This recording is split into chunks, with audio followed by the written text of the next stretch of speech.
Hawker, auto ও অবৈধ পার্কিংয়ে জিম্মি, ভোগান্তিতে লাখো মানুষ শিরোনামে বাংলাদেশ প্রতিদিনের সংবাদ প্রকাশের পর নড়ে চড়ে বসেছে প্রশাসন। ম্যাজিস্ট্রেট ও পুলিশের যৌথ অভিযানে আজ রাজধানীর উত্তরা হাউস বিল্ডিং এলাকায় অবৈধ হকার উচ্ছেদ কার্যক্রম শুরু করে। অবৈধভাবে দোকান বসানোর অভিযোগে একজনকে গ্রেফতার করেছে পুলিশ।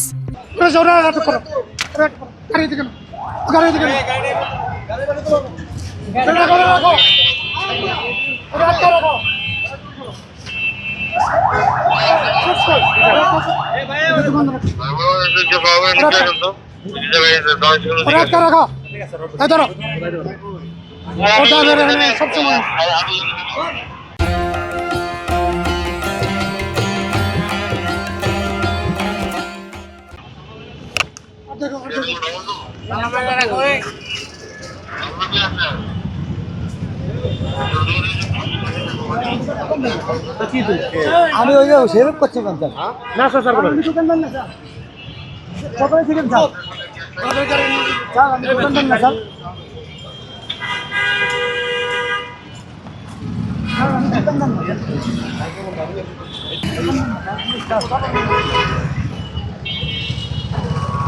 আপনি কে তাহলে ভাই?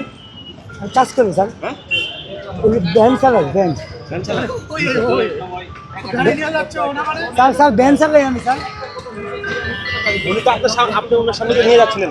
এটা তো এখানে করি না স্যার, এটা রাস্তা আমি নিয়ে যাইতেছি। কই নিয়ে যাচ্ছিলেন? ওই যে জাল মাল হের কাছে। এইখানে তো আপনি কি করতেছেন? জি না স্যার, আমি তো কোনো রাব বেশি নেই স্যার, আমি দোকান করি না স্যার। বিধান ভাই এক মিনিট সকালে জিজ্ঞাসা করেন, আমি কোনো দোকান করি না, ভ্যান চালাই। আপনি কি করেন তাহলে? আমি ভ্যান চালাই। বললো কেন আপনি? আমি ওই যে ভ্যান নিয়ে কারণ করছি। কই নিয়ে যাচ্ছেন ভাই? থানায় নিয়ে যাবো, আমাদের স্যারা বলছে থানায় নিয়ে যাবো। ভাই এখন কোথায় নিয়ে যাচ্ছেন? থানায় নিয়ে যাচ্ছি, থানায়।